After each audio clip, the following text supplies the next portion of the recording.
Assalamualaikum warahmatullahi wabarakatuh. Perkenalkan nama saya Ugi. Jadi pada video kali ini saya membahas tentang struktur data list ya dalam R. List dalam R. Nah, materi dalam video ini teman-teman bisa download di www.startkomma.com.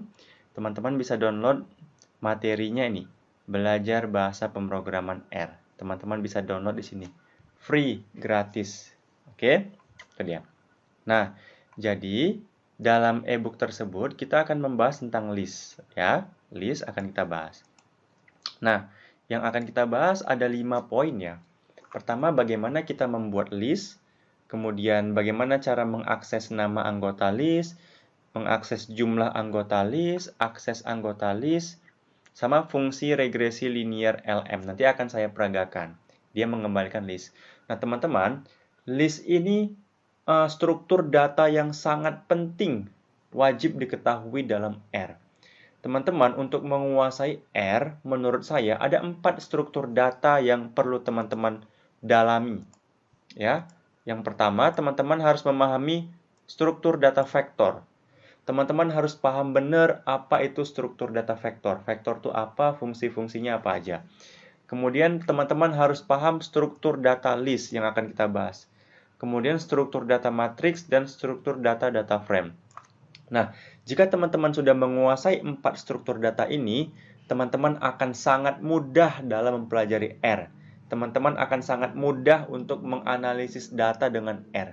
Karena 4 struktur data inilah yang sering digunakan dalam R. Makanya dalam website saya, Belajar Statistik dengan R, saya menekankan pendalaman tentang vektor, list, matriks, dan data frame. Kalau teman-teman menguasai 4 struktur data ini teman-teman akan mudah dalam mempelajari R, dalam menganalisis data dengan R. Nah, sekarang kita akan bahas tentang list, ya, tentang list. Ini sangat penting teman-teman kuasai list. Oke, sekarang saya mulai bekerja di RStudio. Nah, saya bekerja di bagian R Notebook. Oke, ini dia. Saya hapus dulu. Ini saya hapus. Nah, pelajaran pertama kita pada yang pertama adalah kita akan membuat list. Jadi, kalau kita melihat di modul, kita akan membuat list dengan fungsi list. Nah, kita langsung praktek saja. Jadi, pelajaran pertama adalah kita membuat list ya dengan fungsi namanya list. Ini dia.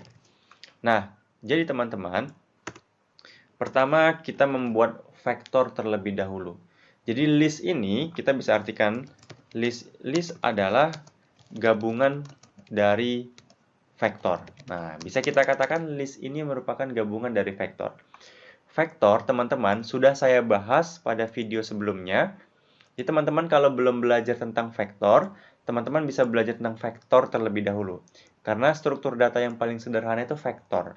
Teman-teman bisa belajar bagian 1, ini vektor. Saya bahas secara detail tentang vektor. Bagian kedua baru list. Oke. Nah, sekarang kita buat vektor. Misalkan ada angka. Kita mau membuat vektor, namanya angka, isinya 2, 4, 10. Kita tampilkan nilainya. Ini dia. Nah, jadi di sini, oke. Jadi di sini angka ini merupakan vektor, ya. Vektornya itu menyimpan nilai 2, 4, 10. Angka. Kita pengen tahu nih jenis vektornya. Jenis mode. Jadi fungsi mode itu untuk mengetahui jenis vektornya itu apa, atau anggotanya itu jenisnya apakah numerik, karakter, atau logika. Kita tulis mode ya untuk mengetahui jenisnya. Nah, jadi kita sudah ketahui bahwa angka ini jenis data yang disimpan numerik atau angka. Jadi kita ketahui angka merupakan vektor. Ya, angka merupakan vektor, A-nya huruf besar ya, jangan salah. Berjenis numerik. Oke, kita sudah membuat vektor jenisnya angka.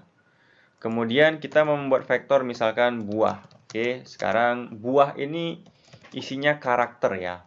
Karakter bisa huruf, gitu kan. Misalkan ada nanas, kemudian ada manggis, misalkan hanya ada 2 lah. Kemudian buah. Kemudian kita ingin tahu jenisnya buah, mode. Kita eksekusi, tekan tombol hijau. Nah, jadi kita bisa lihat bahwa ini kan buah. Jadi buah ini merupakan vektor, buah juga merupakan vektor, cuman jenis datanya karakter. Beda dengan angka, angka juga vektor, tapi jenis datanya yang disimpan numerik. Jadi kita sekarang kita punya 2 vektor ya. Kita memiliki 2 vektor. Yang pertama itu angka, jenisnya apa? Jenisnya numerik ya, numerik. Kemudian kita punya vektor namanya buah. Jenisnya apa? Jenisnya karakter. Nah, itu ya. Nah, sekarang kita bakal membuat list. Nah, kita buat list dengan fungsi list. Sekarang kita buat lingkungan R-nya dulu di sini. Oke. Nah, untuk membuat list, misalkan apa ya? Namanya misalkan apa ya? Data list misalkan. Ini namanya data list. List. Nah, list buka kurung, tutup kurung, ini fungsi untuk membuat list. Fungsi. Jadi fungsi itu diawali dengan buka dengan tutup kurung. List, di sini kita buat angka sama buah. Sekarang kita eksekusi, tekan tombol hijau. Nah, belum muncul kan? Sekarang kita buat di sini data list. Kita tekan tombol hijau. Nah, coba lihat di sini. Tuh. Jadi, kita lihat data list ini merupakan list ya. Di mana dia menyimpan ini 2, 4, 10, ini kan angka ya. Kemudian di bawahnya ada buah, nanas sama manggis. Jadi data list ini merupakan list yang terdiri dari 2 anggota. Ya. Ya, apa aja anggotanya? Nah, anggotanya itu yang ada tanda ini. Nah, itu anggota yang pertama, ini anggota yang pertama, kemudian ini anggota yang kedua. Nah, ini dia. Jadi ada 2 anggota ya. Ya, ini tadi apa? Ini namanya vektor angka, benar ya? Ini vektor angka.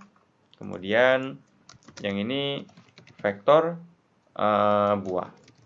Jadi jadi list ini listnya namanya data list. Dia merupakan gabungan dari vektor angka dan buah. Jadi list itu isinya bisa berupa gabungan dari beberapa vektor. Jadi kata kuncinya list dapat berisi gabungan dari beberapa vektor. Nah, itu dia. Nah, sekarang kita bisa mengakses nih. Ini kan kita bisa beri nama listnya. Ini kan namanya kan 1, ini 2. Ya. Kita nama anggota list. Nah, jadi ini namanya.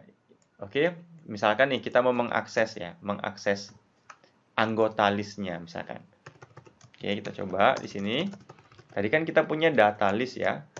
Ini dia. Jadi data list, ingat, data list ini memiliki 2 anggota. Ini anggota yang pertama, isinya 2, 4, 10. Ini anggota yang kedua, isinya nanas sama manggis. Nah, sekarang gimana kalau kita hanya ingin mengakses anggota yang kedua aja? Anggota yang kedua yang mana? Anggota yang kedua nanas sama manggis. Gimana cara mengaksesnya? Cara mengaksesnya kita seperti ini. Jadi kita buat data list. Kita bisa buat seperti ini. Kemudian 2. Nah, coba kita eksekusi. Nah, kan muncul kan? Jadi ini artinya adalah kita mengakses anggota. Ini artinya arti dari statement ini ya, kita mengakses anggota dari data list yang kedua. Apa isinya? Nanas sama manggis. Seperti itu dia. Oke. Kalau kita mau mengakses anggota list anggota dari data list yang pertama, ya tinggal kita buat seperti ini. Data list, gitu kan? Maka di sini kita buat 1. Ini berarti kita mengakses yang pertama, gitu ya, seperti itu.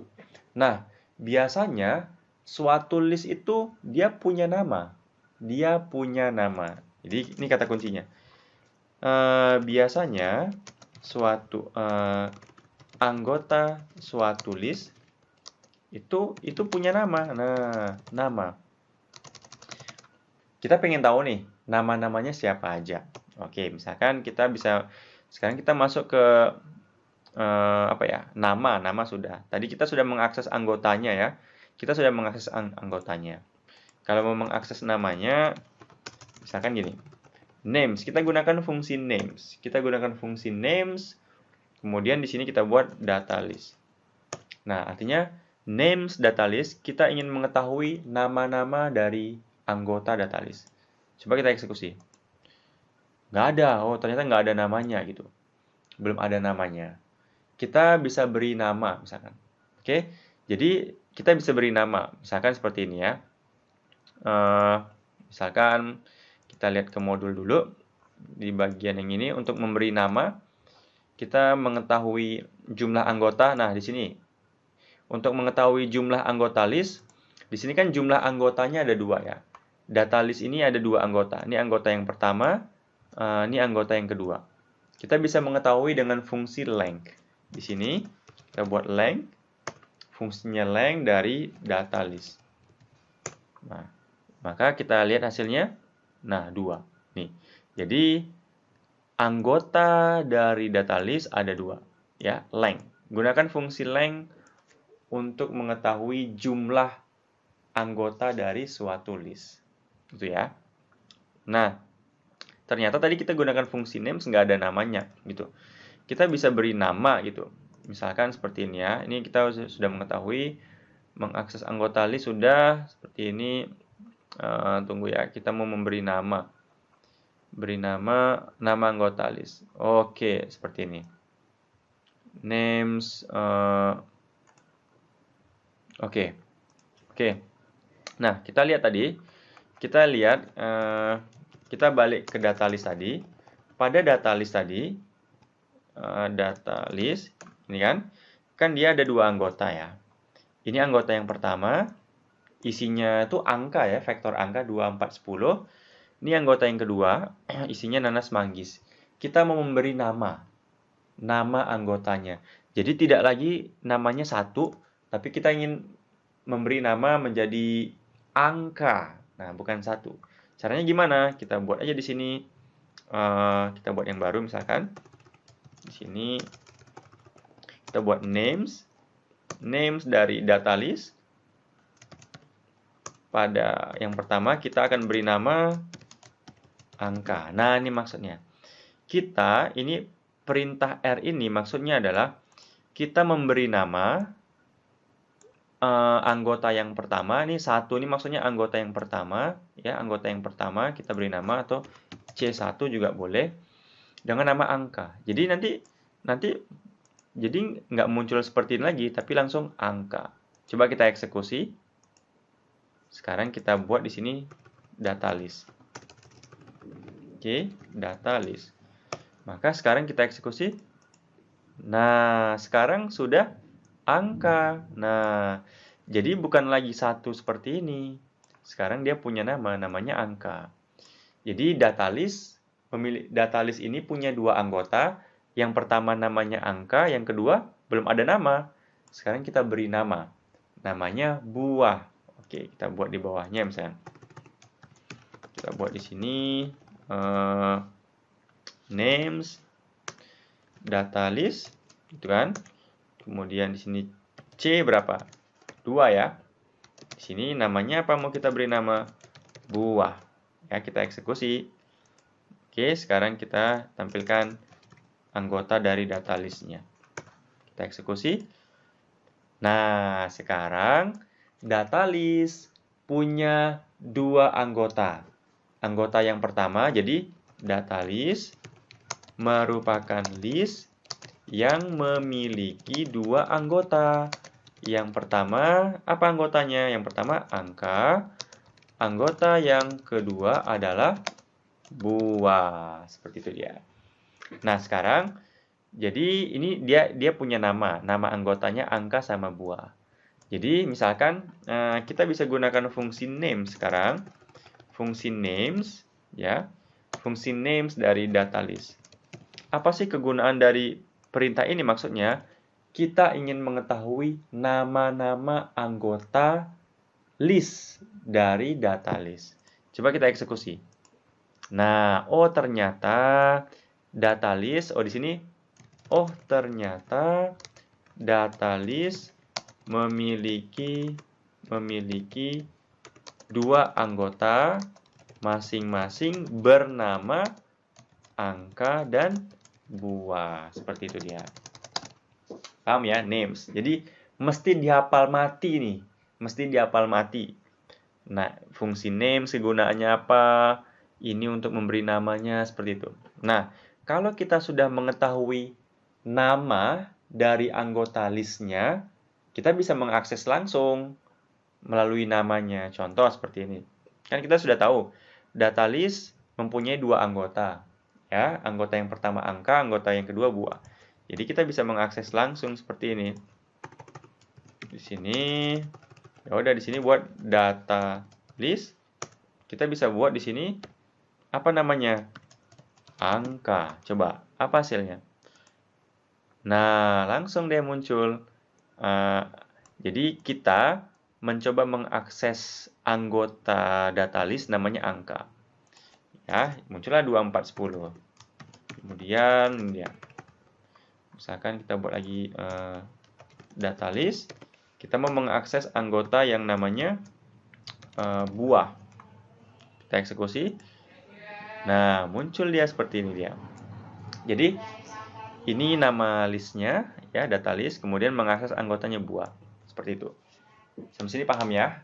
Nah, sekarang kita coba buat list yang baru lagi. Oke, kita berlatih lagi ya. Kita berlatih. Misalkan, kita buat vektor namanya nama. Oke, nama, misalkan ada Egy, ya. Kemudian ada, apa ya? Warna, ada merah, ada putih, ada hijau. Nah, perhatikan, hebatnya list ini panjang vektornya nggak mesti sama. Maksudnya gini, nama kan panjang vektornya 2, ada 2 ya. Warna panjang vektornya ada 3, jadi nggak mesti sama. Kalau di sini 2, nggak mesti di sini harus 2, bebas gitu. Kemudian misalkan di sini kita buat angka atau bilangan. Bilangan ada 0, 1, 2, 0, 5, misalkan di sini 100. Nah, di sini kan ada 5 panjangnya, nggak harus sama. Nah, sekarang di sini ada 3 vektor, vektor nama, vektor warna sama bilangan. Kita mau gabungkan. Jadi satu menjadi list. Nah, jadi list ini menyimpan beberapa vektor. Oke, kita buat namanya misalkan nama listnya simpan vektor. Nah, list. Nah, list. Baru kita buat nama, warna, sama bilangan. Kita tampilkan simpan vektor. Kita eksekusi. Nah, ini dia. Jadi simpan vektor ini merupakan list ya. Simpan vektor merupakan list. Ya, isinya apa? Isinya ya ini. Anggotanya ada 3. 1, 2, 3. Tapi belum diberi nama. Masih angka seperti ini. Sekarang anggota dari list simpan vektor, kita beri nama dulu deh biar keren. Oke, kita beri nama. Sini kita beri nama. Ingat fungsinya names, ingat ya, names dari simpan vektor. Kita langsung aja cara cepat. 1, 2, 3 gitu. Jadi kan simpan vektor ini kan list ya, ada 3 anggota. 1, 2, 3. Ini dia. Maksudnya ini C 1, 2, 3. Mau kita beri nama. Yang pertama namanya apa? Namanya nama. Yang kedua warna. Yang ketiga apa nih? Bilangan. Nah, Baru kita coba tampilkan simpan vektor. Coba kita eksekusi lagi. 1, 2, 3. Nah, sekarang lihat. Yang ini kan yang tadi kan 1, 2, 3. Sekarang sudah punya nama. Nama, warna, bilangan. Jadi simpan vektor. Jadi simpan vektor.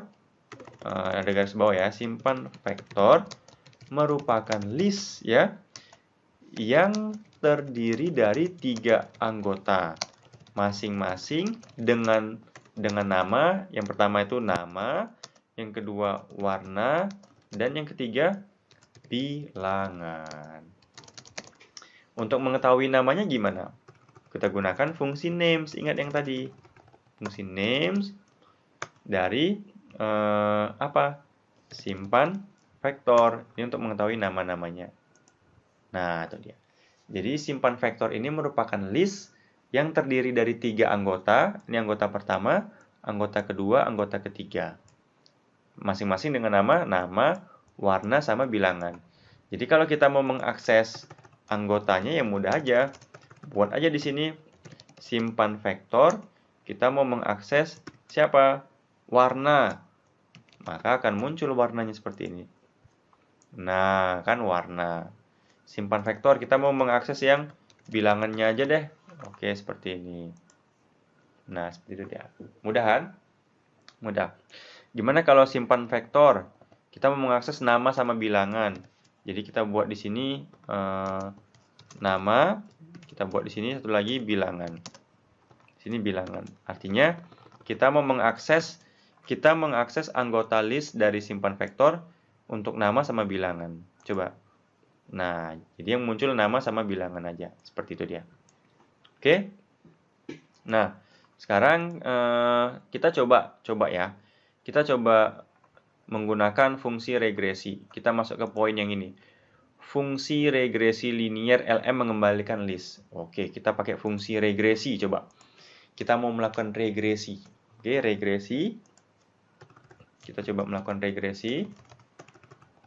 Misalkan kita punya data X ya. Nilainya misalkan 1, 2, 3, 4. Misalkan min 2, 0. Ini X, data X-nya. Kemudian Y-nya misalkan nilainya ada 2, 2, 1, 4, 5, 0. Nah, misalnya ini ya. Jadi X-nya ada X, ada Y. Jadi masing-masing vektor punya 6 anggota. Kita mau melakukan regresi X terhadap Y. Jadi kalau dalam R untuk melakukan regresi kita gunakan fungsi LM ya. LM Y X. Misalkan di sini hasil. Jadi hasil ini akan menyimpan ini kita melakukan regresi ya. Kita melakukan regresi, kita buka modul bentar. Tunggu mana ya.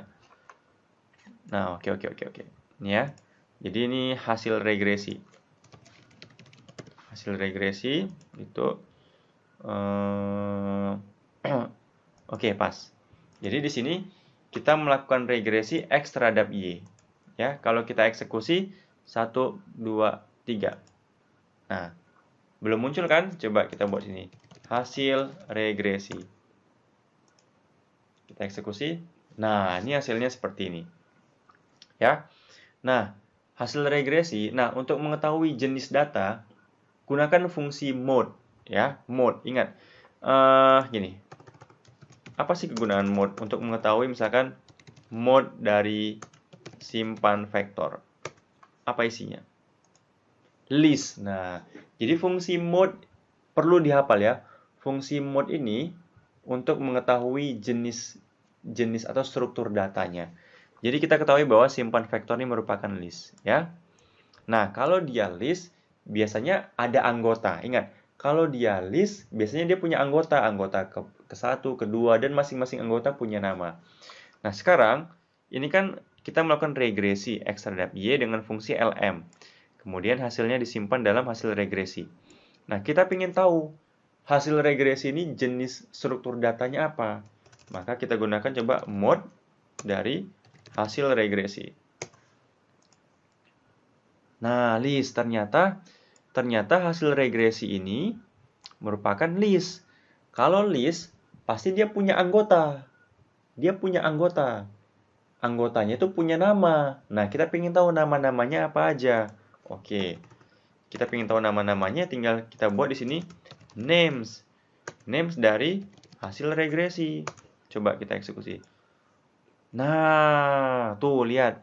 Jadi ternyata hasil regresi, ini kan LMYX ini maksudnya kan kita melakukan regresi X terhadap Y.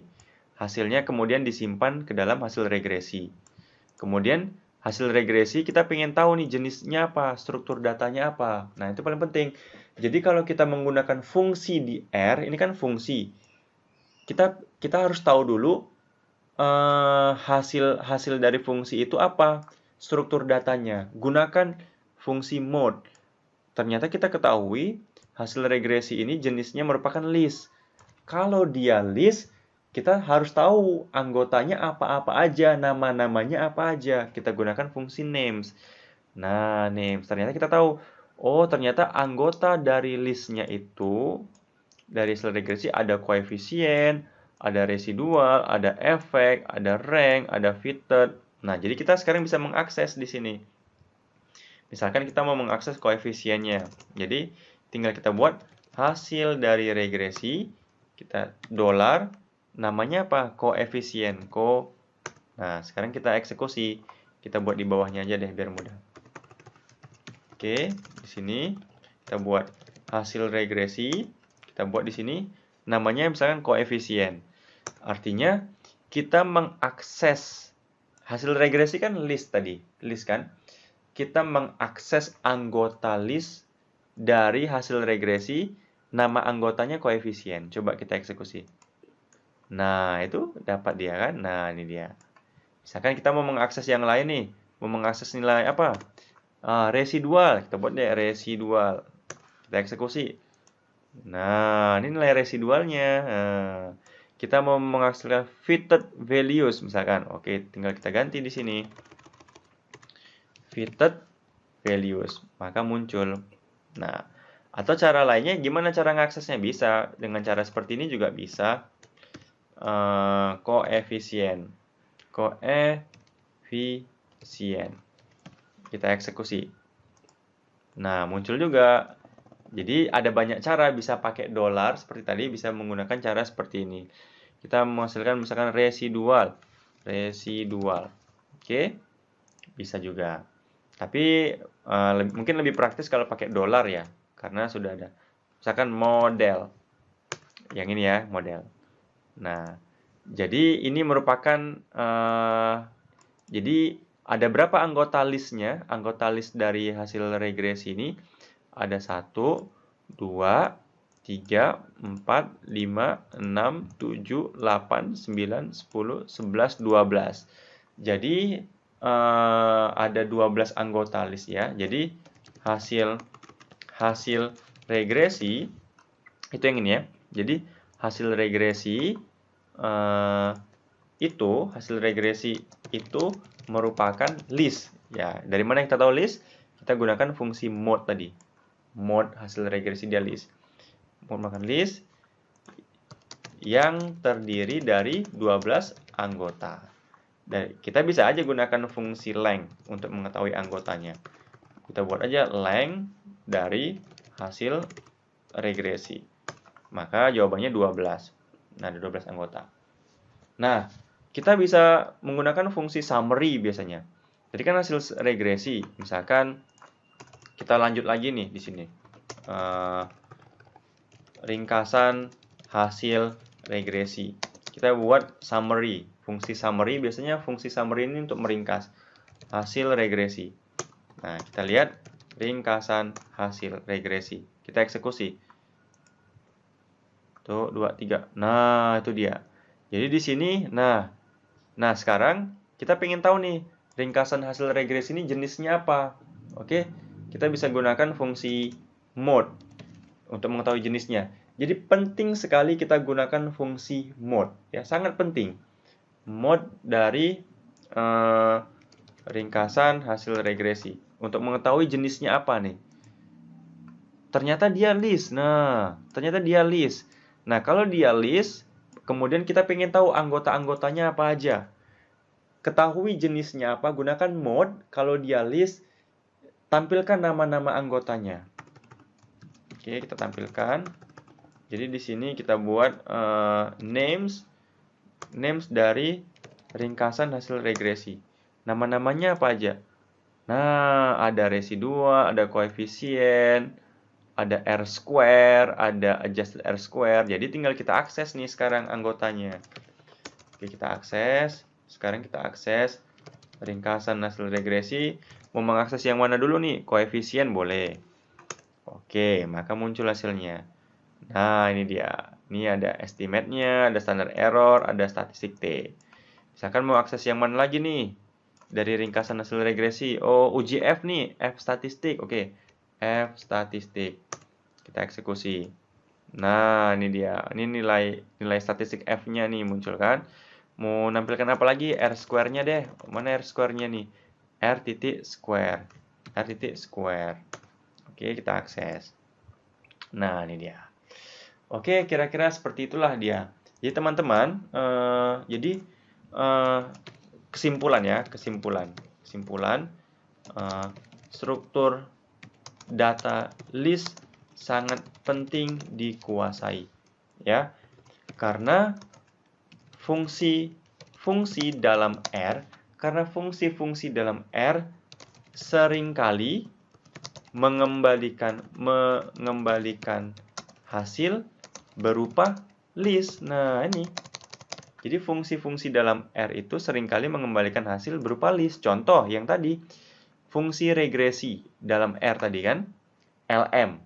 Fungsi regresi LM, ini kan fungsi dalam R. Ya, dia mengembalikan hasil list. Mana dia tahu listnya? Ini, dia list. Jadi kalau sudah seperti ini, coba gunakan fungsi mode terlebih dahulu untuk mengetahui apakah list atau tidak.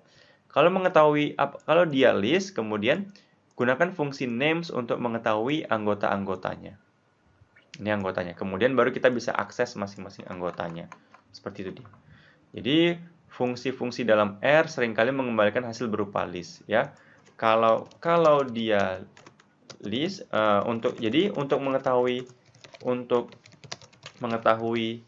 list atau tidak, gunakan fungsi mode, ya.